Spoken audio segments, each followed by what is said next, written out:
상호 방위조약 같은 걸 할 수도 있고. 근데 제일 기초가 되는 관계의 설정은 결국 국민과 국민 간, 그 나라의 국민, 우리나라의 국민 간의 관계의 유대가 가까워지면 그보다 더 좋은 초선은 없는 거죠. 그보다 더 좋은 발판은 있을 수 없는 거죠. 근데 국민과 국민 간의 유대가 진짜 깊어지고 강하게 될 수 있는 제일 좋은 방법은 시장과 시장 간의 거리가 가까워지는 겁니다. 그러니까 미국이라는 큰 시장과 대한민국이라는 시장의 거리가 태평양이라는 중간에 큰 바다가 있지만 그런 물리적인 아니면 지리적인 거리를 뛰어넘는, 그래서 그 시장과 시장 간의 어떤 유대나 관계가 꽤 가까워지면 그보다 더 좋은 방법은 없다. 왜냐? 결국 시장에는 경제 주체들이 활동을 하고 있고 그 경제 주체는 곧 국민입니다.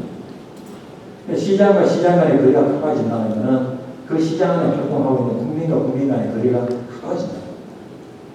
그러면은 정부 대 정부 간에 정부 요인들이 왔다 갔다 하고 친하게 지내자. 그거보다는 국민과 국민 간의 관계가 어떤 경제적인 이해를 바탕으로 가까워진다면 그거보다도 더 좋은 관계의 초석은 없는 거죠. 저는 한미 FTA가 이런 상호간의 개발을 통해서 우리 기업, 또 저쪽 기업, 또 그 기업 안에서 활동하는 우리 국민, 또 저쪽 국민 간의 관계가 굉장히 가까워질 수 있다. 그것이 우리 안보의 굉장히 큰 초석이 될 수 있다. 그런 생각을 합니다.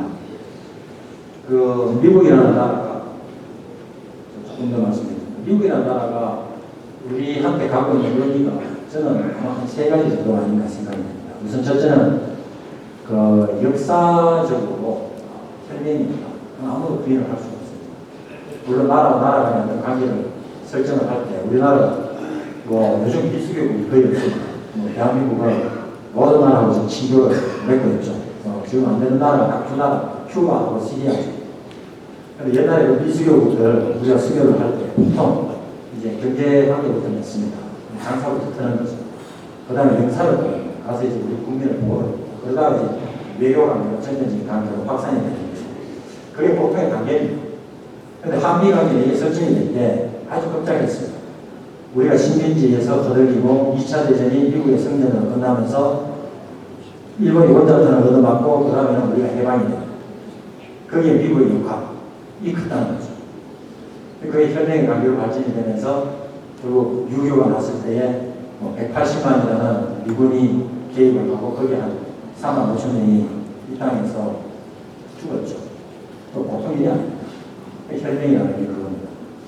그 다음에는 그런 과정을 지나서 우리가 쭉 경제 성장을 배우는 과정에서 미국의 원조 또는 민주주의를 건설하는 데 있어가지고 미국의 여러 가지 고충의 충무 또는 인권을 존중하는 그런 제도를 만들어가는 데 있어가지고 또 미국의 어떤 무정의 충무 그런 게 있었죠.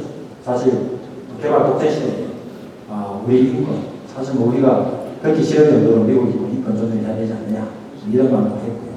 그때 당시에는 우리가 생각이 그랬었습니다.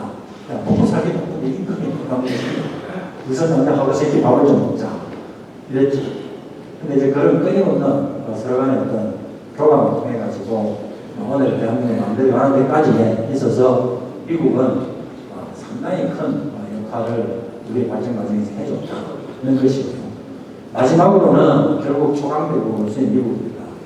아까 우리 박 회장님께서 말씀을 하셨습니다만 한미 관계뿐만 아니고 이 동북아의 어떤 변화, 중국의 부상 이런 쪽에서 보면은 이 한미 관계가 갖고 있는 함이라는 것은 굉장히 크다 그런 생각이 듭니다.